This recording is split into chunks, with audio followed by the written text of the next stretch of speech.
Danny మరియు Chad బలాయ్ నిర్వహించు 1000 తరములు కార్యక్రమాలకు స్వాగతం. తండ్రి కుమారులమైన మేము దేవునికి దర్శనమును వెతుకుతున్నాం. క్రీస్తు యేసుకు నమ్మకముగా ముందుకు కొనసాగుతున్నాం. దేవుని యొక్క రాజ్య సత్య సువార్తను ఒక తరము నుంచి మరొక తరములకు చేరవేరుస్తూ ఉన్నాం.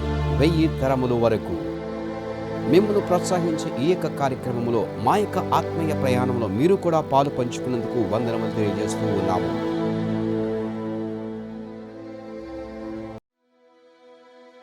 హలో ప్రియ స్నేహితులారా, ఈ 1000 తరములు కార్యక్రమంలో మరొకసారి మీ ముందుకు వచ్చి ఉన్నాము. నాన్నగారు, నేను టెక్సస్లో ఉన్నాను, మీరు ఏ స్థలంలో ఉన్నారో మీరు చెప్తారా? నేను నా ఇంటిలో ఉన్నాను. సరే, చాలా మంచిది. ప్రియ స్నేహితులారా, మంచిది. మేము ఇక టెక్సస్ నగరంలో మేము మా యొక్క కుటుంబంతో వచ్చి ఉన్నాము. ఇక ఉదయకాల సమయంలో మా యొక్క నాన్నగారు నాకు ఫోన్ చేసి చెప్పారు, ఈ వారం ప్రసారం చేయడానికి మన యొక్క ఎపిసోడ్లు లేవు అని. కనుక మేము ఈ యొక్క కార్యక్రమం చేస్తున్నాము. నిజంగా ఇక్కడ ఉన్నటువంటి ఈ యొక్క ప్రజలు కూడా చాలా మంచివారు. ఈ యొక్క 1000 తరములు అనేక కార్యక్రమంలో 6వ సీజన్లో నిజంగా ఖచ్చితంగా ఈ యొక్క కార్యక్రమం ద్వారా మీరు నిజంగా ఆశీర్వదించబడతారని కోరుతున్నాం. నాన్నగారు ఈ యొక్క సీజన్ 6వ దానికి దేవుని యొక్క రాజ్య వాస్తవాలు అనే పేరును పెట్టి ఉన్నారు. అవును, నిజంగా మార్కు సువార్త 1వ అధ్యాయంలో ప్రారంభమై ఆశీర్వాదకరంగా ఉంటాయి. కనుక ఈ యొక్క సీజన్ 6లో ఉన్నాం, దేవుని రాజ్య వాస్తవాలు అనే అంశం. కనుక ఈ యొక్క సమయంలో మార్కు సువార్త 1వ అధ్యాయం చూద్దాం. కనుక దయచేసి 15వ వచనం నుంచి 18వ వచనం కూడా మనం చదువుకుందాం. కాలము సంపూర్ణమైనది, దేవుని రాజ్యము సమీపించి ఉన్నది. మారు మనస్సు పొంది సువార్త నమ్ముడని చెప్పుచు దేవుని సువార్త ప్రకటించుచు గలిలయకు వచ్చాను. ఆయన గలిలయ సముద్ర తీరమున ఆయన వెళ్ళుచూ ఉండగా సీమోను సహోదరుడగు ఆంద్రేయయు సముద్రములో వల వేయట చూచెను. వారు జాలరులు. నాన్నగారు, మనము చదువుకున్నటువంటి ఈ యొక్క లేఖన భాగం నుంచి ఆ యొక్క సారాంశాన్ని వివరించాలని కోరుచున్నాను. నేను దేవుని రాజ్యపు సమయమును గురించి దానిని వివరించినటువంటి తీరుని గురించి ఆశ్చర్యపోయాను. మారు మనసు పొంది సువార్తను నమ్ముడి. మనము దేవుని రాజ్య సువార్తను వ్యాపిస్తున్న సమయంలో మనము రక్షణ ప్రార్థన చేయుటకు బదులు మరీ ముఖ్యంగా నిత్య జీవమును గూర్చిన యొక్క సువార్తను చెప్పడానికి మనము క్రీస్తు యేసు యొక్క విశ్వాసగా మనం దీనిని చేయాలి. దేవుని రాజ్యమునకు పౌరులుగా మనం చేయాలి. కనుక చదువుబడిన లేఖనముల గురించి దేవుడు మీకు బయలుపరిచిన విషయాలు మాతో చెప్పండి. కాలము సంపూర్ణమైంది, దేవుని రాజ్యం సమీపించి ఉన్నది. మారు మనసు పొంది దేవుని నమ్ముడి. ఇది శుభవార్త. మంచిది, దీని గురించి మరింత వివరంగా మనము ఆలకిద్దాము.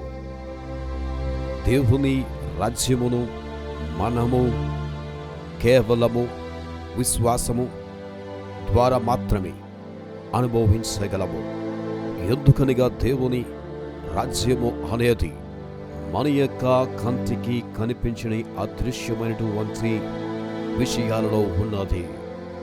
కనుక అనేక మంది అనగా వారి యొక్క పాపములు క్షమించబడ్డాయి అనేక విషయములు నమ్ముట కష్టము. ఏదో ఒక దినమున ఈ యొక్క లోకాన్ని విడిచి అదృశ్యమైన లోకమునకు వెళ్ళి యేసుతో ఉంటానని అనేది నమ్ముట చాలా కష్టము. ఎందుకనగా అదృశ్యమైనవి మనము మన కంటికి కనిపించిన వాటిని నమ్మటము కష్టము. రోమా 14వ అధ్యాయములో దేవుని యొక్క రాజ్యము నీతియును సమాధానమును మరియు ఆత్మయందరి ఆనందమునై ఉన్నదని చెబుతుంది. అదేవిధంగా మొదటి రాసిన పత్రికల్లో కూడా ఆత్మ సంబంధం గురించి చెబుతుంది. కనుక శరీరానుసారమైన అనగా శరీరానుసారం మనసు కష్టమైనది. మనము చిన్నప్పటి నుండి కూడా ఎలాగ పెరిగి ఉన్నాము అనగా మన యొక్క పంచేంద్రియముతో మన కంటికి, మన యొక్క చేతికి మనం ఏమైతే చూస్తున్నాం వాటిని మాత్రమే విశ్వసిస్తాము. మనము మన యొక్క కంటికి కనిపించే వాటిని మాత్రమే విశ్వసించుటకు ఆధారపడి ఉన్నాము. అదృశ్యమైనవి 2 కొరింథీయుల 4 పౌలు మాటల ప్రకారము అవి నిత్యములై ఉన్నవి. అవును, అదృశ్యమైన వాటిని విశ్వాసముతో నమ్ముతాము. అవి దేవుని రాజ్యమును గురించిన రుజువు. ఈ విషయాలు అర్థం చేసుకోవాలనుకుంటున్నాను.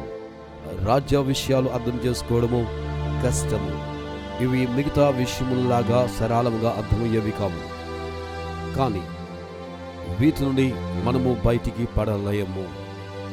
దేవుని రాజ్యం యొక్క వాస్తవికత అది కాదు, దాని ఉద్దేశము అది కాదు.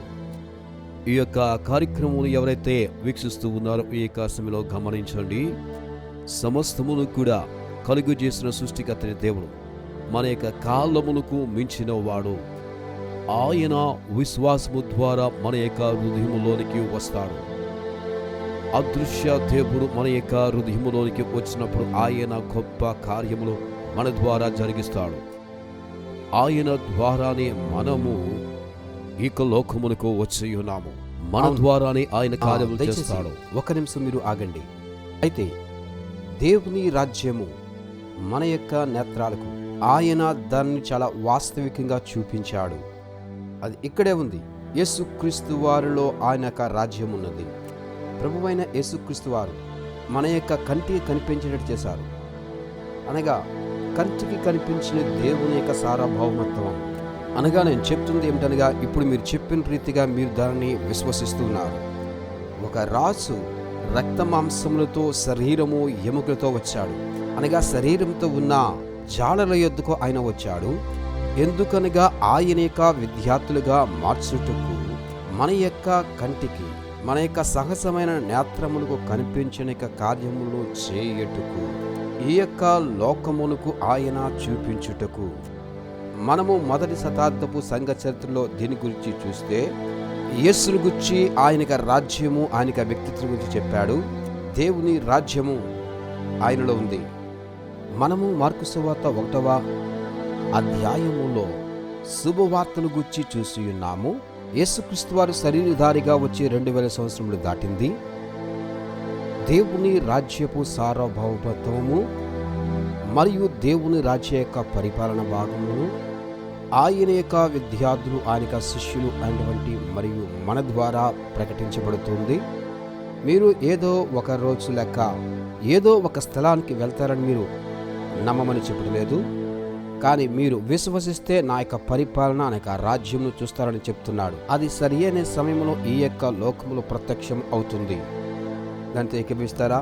ఈ యొక్క మాటల గురించి మీరు ఏమంటారు చెప్పండి. లేదు, ఇది ఖచ్చితంగా 100% నిజమే. దీనిని ఆత్మీయంగా వివేచించి అనుభవించవలసి ఉన్నది. మనము దీనిని శరీరము లేకుండా మనం ఆలోచన చేయాలి. మనము విశ్వాసముతోనూ అదృశ్యముగా దీనిని చూడాలి. అప్పుడు యేసుతో మనము కలిసి ఉండాలి. ఆత్మలో మన యొక్క విశ్వాసము ఆయనతో సహజమైన పద్ధతిలో అది చేస్తుంది. అయితే బాధకరమైన విషయం ఏమిటనగా అనేక మంది క్రైస్తవులు ఆత్మ సంబంధముగా బదులుగా శరీరానుసారిగా చూస్తున్నారు. అవును అవును మనము లేఖనాల్ని పూర్తిగా మర్చిపోతున్నాం. అవును, అందుచేతనే దేవుని రాజ్యము సమీపించి ఉందని యేసు చెప్పారు. అయితే నేటి కాలములో ప్రజలు ఎక్కడికి పోతున్నారు? మరలా చెప్తున్నాను, ప్రభువైన యేసుక్రీస్తు వారు యోర్దాను నదిలో బాప్తిసం పొందిన తరువాత రోమపత్రిక 14:17 మీరు చదివారు. దేవుని రాజ్యం అనగా సంతోషము, సమాధానము మరియు ఆత్మలో ఆనందము. దీనిని యేసుక్రీస్తు వారు బాప్తిసం పొందినప్పుడు ఈయన నా ప్రియ కుమారుని తండ్రి సాక్ష్యమిస్తూ ఉన్నాడు. తరువాత యేసయ్య అరణ్యములో శోధించబడ్డాడు. దాని తర్వాతనే పరలోక రాజ్యము సమీపించుచున్నది అని సువార్త ప్రకటించుట ప్రారంభించాడు. ఇది కుమారుని మీదికి దేవుని యొక్క ఆత్మ వచ్చుట మనం వాస్తవాన్ని చూస్తూ ఉన్నాము. ఆయన ఆత్మచేత శోధించబడుటకు అరణ్యమునికి వెళ్ళాడు. తరువాత పరిచర్య చేశారు. పరిశుద్ధాత్మ ద్వారా పరిచర్య అనేది ప్రారంభమవుతుందని ఒప్పుకుంటున్నాను. అక్కడ నుండే ప్రభువైన యేసుక్రీస్తు వారి యొక్క సంపూర్ణ పరిచర్య ప్రారంభమైంది. అయితే దేవుని యొక్క అధికారము, సార్వభౌమత్వము ప్రస్తుత కాలములో ఉన్నది. ఇది శక్తివంతమైంది. దీనిలో ఇష్టపడేది ఏమిటి అనగా, వెంటనే ఆయన వారిని ఇలా పిలుస్తూ ఉన్నాడు. మీరు కూడా నా పరిచర్యలకు రమ్మని పిలుస్తూ ఉన్నాడు. ఆయన యొక్క శిష్యులు కూడా దేవుని రాజ్యపు వాస్తవికతలో నడవాలని ఆయన కోరుచూ ఉన్నాడు. మీరు దీనిని గురించి, దేవుని గురించి, దేవుని యొక్క ప్రారంభం నుంచి వివరించారు. ఈ వాస్తవికతలోనికి మనం మనకి మారు మనస్సు పొందుడు ద్వారా మారుతున్నాం. కదా నమ్ముతూ ఉన్నాను. రాజు ఇక్కడ ఉన్నాడు, రాజ్యం వ్యాపిస్తూ ఉంది. నాన్నగారు నిజంగా దీన్ని నేను ఎంతో ఇష్టపడుతూ ఉన్నాను. ఇక భాగం గురించి ఇంకా మీరేమైనా చెబుతారా? లేదు, మీరు కొనసాగించండి. అవును, ఇంకను మనము ఇంకా ముందుకు వెళ్దాము. ఈ సీజన్ ప్రారంభంలో నా యొక్క ధ్యానములో నా యొక్క తండ్రి గారితో ఇలా చెప్పాను, దీనిని ఎందుకు యేసు శుభవార్త అని అంటున్నారు? దేవుని రాజ్యం సమీపించుచున్నది, మీరు నమ్మి మారు మనసు పొందుడి. దేవుని యొక్క రాజ్యము సమీపంగా అంటే శుభవార్త ఎలా? ఎందుకు అది శుభవార్త? నాకును మా యొక్క నాన్నగారికి జరిగిన మధ్య సంభాషణలో నేను చెబుతాను. దేవుని రాజ్యం యొక్క పరిపాలన, ఆయనకి సార్వభౌతము ఉన్నది. మీరు సిద్ధముగా రండి. పరలోకములో దేవుడు చేసినట్టుగా భూమి మీద చేస్తున్నాడు. దాని తర్వాత యేసయ్య దురాత్మ పట్టిన వారిని విడిపించి ఉన్నాడు. కనుక మనము సంభాషించుకుంటూ చర్చించుకుంటున్నటువంటి యొక్క శుభవార్త యొక్క మూలము ఇక్కడి నుండి ప్రారంభమవుతూ ఉన్నది. 21వ వచనం, అంతటా వారు కపెర్నహూములోనికి వెళ్ళిరి. వెంటనే ఆయన విశ్రాంతి దినమున సమాజ మందిరంలోనికి పోయి బోధించెను. ఆయన శాస్త్రం వలె కాక అధికారం గల వాని వలె వారికి బోధించెను. 23వ వచనం, ఆ సమయమున వారి సమాజ మందిరములో అపవిత్రాత్మ పట్టిన మనుషుడుండెను. వాడు, నజరేయుడగు యేసు, మాతో నీకేమి? మమ్మును నశింపజేయుటకు వచ్చితివా? నీవెవడవో నాకు తెలియను, నీవు దేవుని పరిశుద్ధుడువు అని కేకలు వేసి, ఎందుకు నేను శుభవార్త అని పిలిచి ఉన్నాను? ఎందుకనగా శుభవార్త ఏమిటంటే దేవుని రాజ్యము మీకు సమీపంగా ఉన్నదంటున్నాడు. ఎందుకనగా ప్రభువైన దేవుని యొక్క రాజ్యంలో ఏమైతే ఉన్నవో వాటిని ఈ యొక్క భూమి మీదకి ఆయన తీసుకుని వచ్చి దేవుని యొక్క రాజ్యంలో ఉన్నవన్నీ కూడా ఆయన ఇక్కడ కూడా చేయాలని ఆశిస్తూ ఉన్నాడు. మంచిది. క్రీస్తు రాకమునుపు దేవుని యొక్క రాజ్య పాత్రను మోసుకొనక ముందు ఎందుకనగా ఎవరు కూడా ధర్మశాస్త్రము ప్రవక్తల మాటలను పూర్తి చేయలేదు. దేవునితో నిబంధన చేయడానికి సంపూర్ణమైన బలయాగము ఎవరునూ చేయలేదు. దేవుని యొక్క రాజ్యమును భూమి మీదకు తీసుకొచ్చే పనిని అంతవరకు కూడా ఎవరు దేవుని యొక్క రాజ్యమును భూమి మీదకు తీసుకురాలేదు. ఆదాము అవ్వల కాలంలో దురాత్మలు ఎలా ఉండవంటే ఈ యొక్క భూమిపైన అవి సంచరించేవి. వాటి విధానాల్లో అవి ప్రజల మీద బాధలను కుమ్మరిస్తుండేవి. ప్రతి ఒక్కరు కూడా బానిసలుగా చేసుకున్నవి. అవును, నిజము. అయితే యేసు వచ్చినప్పుడు ఈ కంటికి కనిపించే రాజ్యం కంటే ఆయన మరీ గొప్ప రాజ్యమును తీసుకుని వచ్చాడు. అయితే ఆయన తీసుకొచ్చిన రాజ్యమును ప్రజలు గ్రహించలేకపోయారు. శిష్యులు కూడా యేసయ్యను 3.5 సంవత్సరములు వెంబడించారు. ప్రభు యేసు వారికి అనుగ్రహించిన అధికారంతో వారు దురాత్మలు పారద్రోలాలు అద్భుతములు చేసి ఉన్నారు. వారు అర్థం చేసుకోలేకపోయారు. వారి మీదకి పరిశుద్ధాత్మ అభిషేకము కుమ్మరించబడి అంతవరకు కూడా వారి పూర్తి అధికారమును అర్థం చేసుకోలేకపోయారు. ఇది చాలా ఆసక్తికరం. ఆయన అధికారంతో చేశారు. కొన్ని దినములు ఆయన అనుగ్రహించిన అధికారముతో చాలా మంచి కార్యములు వారు చేసి ఉన్నారు. అవును. అయితే తరువాత పరిశుద్ధాత్మ వారి మీదకి వచ్చిన తరువాత అప్పుడు మనం చూస్తున్న అపోస్తల కార్యములు 3వ అధ్యాయమును ఆ కుంటివానితో తనకు కలిగిన దాని గురించి చెప్తున్నాడు. ఇప్పుడు అతడు కూడా యేసు కలిగి ఉన్న దానిని కలిగి ఉన్న గ్రహించాడు. దేవుని యొక్క వాస్తవతను గుర్తించాడు. ఆత్మలో నివసించుట. దాని ద్వారా 38 సంవత్సరములు కుంటివానిగా ఉన్న వ్యక్తిని అతడు బాగు చేశాడు. ఎందుకనగా అతడు గ్రహించాడు యేసులో ఎటువంటి దేవుని రాజ్య శక్తి ఉందో అతనిలో కూడా అదే ఉన్నదని. నీవు దేవునికి పూర్తిగా అప్పగించుకునేంత వరకు కూడా ఆ యొక్క అధికారమును గుర్తించలేవు. ఆయనకు లోబడితే అభిషేకిస్తాడు. అది 5వ ఎపిసోడ్లో మాట్లాడుకున్నాము. మరొకసారి ఈ యొక్క సీజన్లో కూడా జ్ఞాపకం చేసుకుంటున్నాను. మరొకసారి వెనక్కి వెళ్ళాలని కోరుచూ ఉన్నాను. మనము ఈ యొక్క దేవుని రాజ్యపు ఎపిసోడ్స్లో దేవుని రాజ్య వాస్తవికతలను తెలుసుకుందాము. దేవుని రాజ్యపు సిద్ధాంతాలు మనం తప్పక తెలుసుకోవాలి. వాటిని దేవుని యొక్క రాజ్యము ఇక భూమి మీదకి వచ్చినప్పుడల్లా అది అంతకుముందు ఉన్నటువంటి ఆయన రాజ్యముతో సంబంధించిన వాటిని కలుపుకొని ఉంటుంది. యేసు తిరిగి లేచినప్పుడు కైరో కాలములో ఆయన రాజ్యం ఉన్నది. ఇంకను దేవుని రాజ్యము ఒక వ్యక్తిలో ఉన్నది. ఆమేన్. చివరి ఆదామైనటువంటి యేసయ్య పరిశుద్ధాత్మ శక్తితో ఆయన బోధించిన ప్రతిసారి కూడా దేవుని రాజ్య సంబంధ విషయాలే చెప్పి ఉన్నాడు. అంధకార సంబంధమైన రాజ్యాలకు శత్రువులకు తెలుసును ఇజ్రాయేలు పరిశుద్ధుడైన యేసయ్య వారిని నాశనం చేయబోతూ ఉన్నాడని. ఇదియే మొత్తము సంభాషణ అంతా. దేవుని యొక్క రాజ్యము ఆయన యొక్క పరలోకములో ఏ విధంగా చేస్తున్నాడో భూమి మీద కూడా ఆయన చేస్తాడు. ఆయన యొక్క శిష్యులు, ఆయన యొక్క అనుచరులు ఆ విధంగా జీవించాలని ఆయన కోరుకుంటున్నాడు. ఇక్కడ ఒక విషయం చెప్తాను. మనము పరిశుద్ధ గ్రంథంలోని ఆదికాండ పుస్తకంలో చూసినట్లయితే గతించిన 5 సీజన్స్లో కూడా మనము మన యొక్క త్రిత్వమైన దేవుని గురించి, మానవునికి దేవుడు ఆధిపత్యమును ఇచ్చి ఉన్నాడు. మరియు మీరు భూమిని పండించి దాన్ని ఏలుడని చెప్పి ఉన్నాడు. దేవుడు తన యొక్క అధికారమును మానవునికి ఇచ్చి ఉన్నాడు. అయితే తర్వాత మనము ఆ యొక్క ఏదెను వనములో సర్పం వచ్చినట్టు చూసాం. ఆదాము దేవుని యొక్క అధికారం కలిగి ఉన్నాడు పామును నలుగొట్టుకు. ఎందుకనగా దేవుడు నరులకు ఆయన అధికారము ఇచ్చాడు. ఏలుమని. ఈ యొక్క దేవుని యొక్క సృష్టిలోని ప్రతిదీ కూడా మానవునికి లోబడాల్సిందే. దేవుని పోలికలో నిర్మించబడిన మానవునికి ఆ అధికారం ఉంది. అయితే ఆదాము దాన్ని కోల్పోయాడు. అయితే తర్వాత చూస్తున్నాము, ప్రభువైన యేసుక్రీస్తు ద్వారా ఆయనక పరిచర్య ద్వారా మళ్ళా దేవునికి రాజ్య అధికారం వచ్చింది. దాని ద్వారా ఇప్పుడు మనం దేవునికి రాజ్యపు ఆ యొక్క అధికారం చూస్తున్నాము. ఇప్పుడు దురాత్మలకు దేవుని పోలికలో నిర్మించబడిన మానవ మీదకి అధికారం లేదు. ప్రభువైన యేసు క్రీస్తు వారు తన మరణ పునరుద్ధారణ ద్వారా అపవాది యొక్క అధికారమును కూల్చివేశాడు. మరలా ఇప్పుడు ఆయన తన యొక్క రూపమును మన మీద ముద్రించాడు. నాన్నగారు, ఈ యొక్క సీజన్లో మనం చెప్పుకుంటుంటే ఈ యొక్క అంశం ఎందుకు శుభవార్తగా మార్చబడింది? దయచేసి దీన్ని మీరు వివరించండి.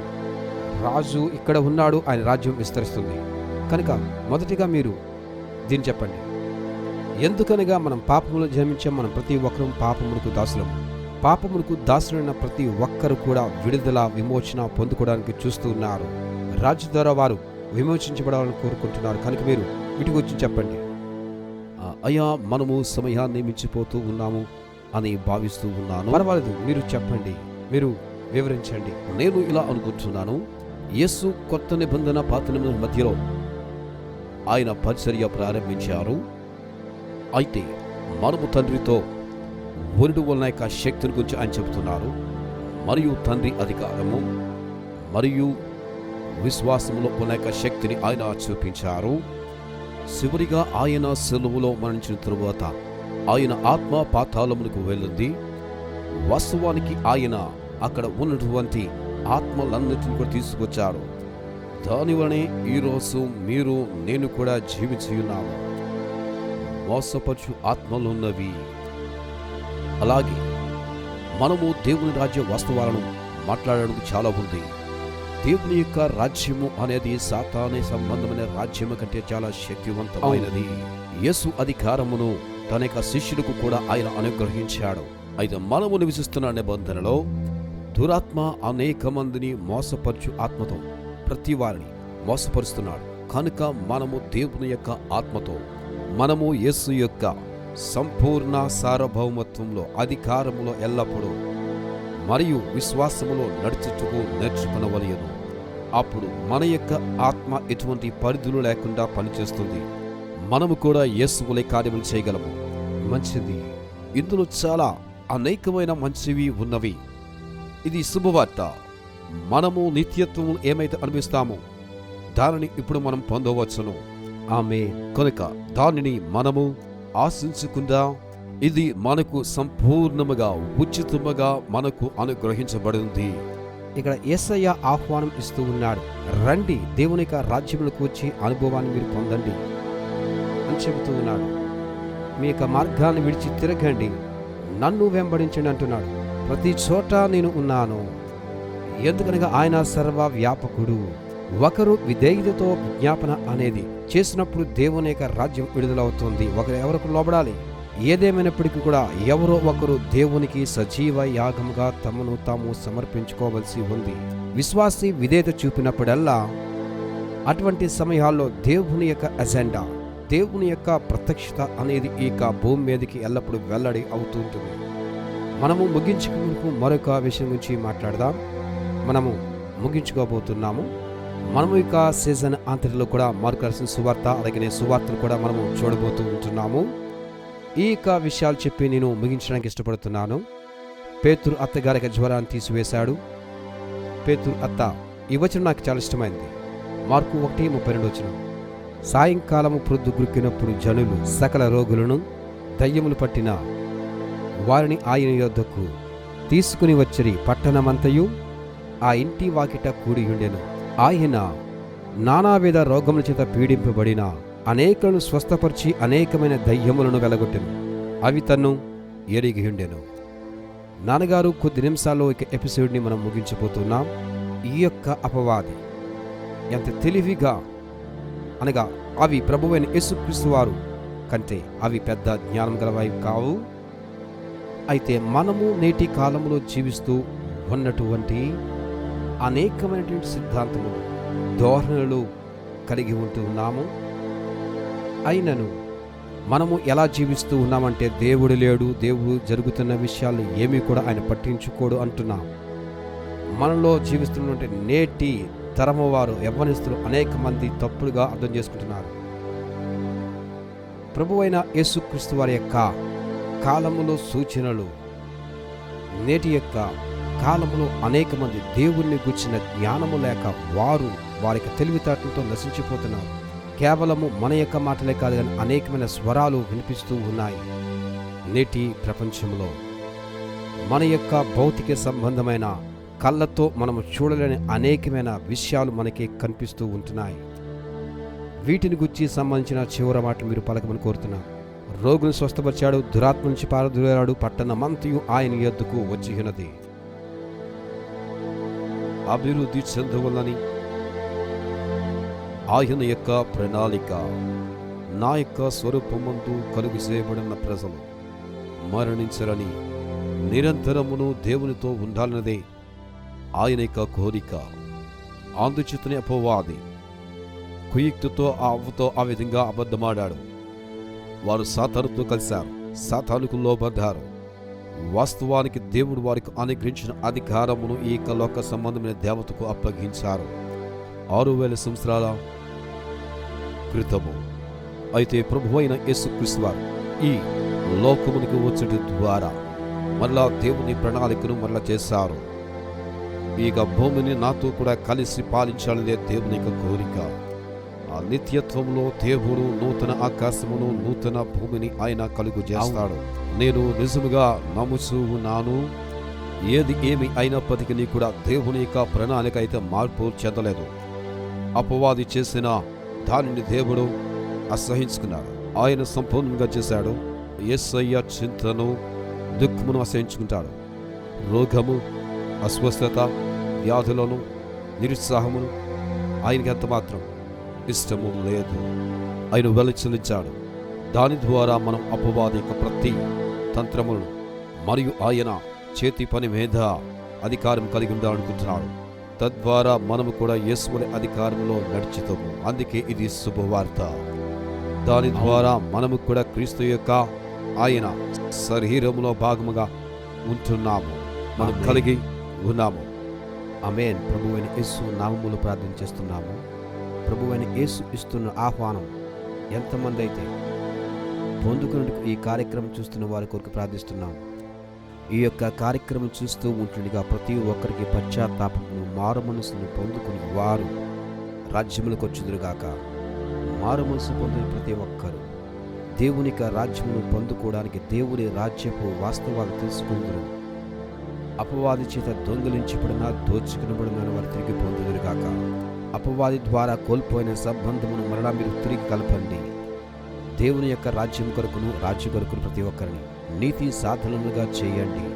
ప్రభువా, ప్రతి ఒక్కరికి నిరీక్షణ ఇవ్వండి. ప్రతి ఒక్కరికి నీ రాజ్యం గురించి ఆసక్తిని పుట్టించండి. ప్రతి ఒక్కరిని రాజ్యం కొరకు మీరు అభిషేకించండి, బలపరచండి. యేసు వలె తండ్రి పనులు చేయుటకు మౌనం చేయండి. యేసు నామమున ప్రార్థిస్తున్నాం. ఆమేన్. ఆమేన్. దేవుడు దీవించునుగాక.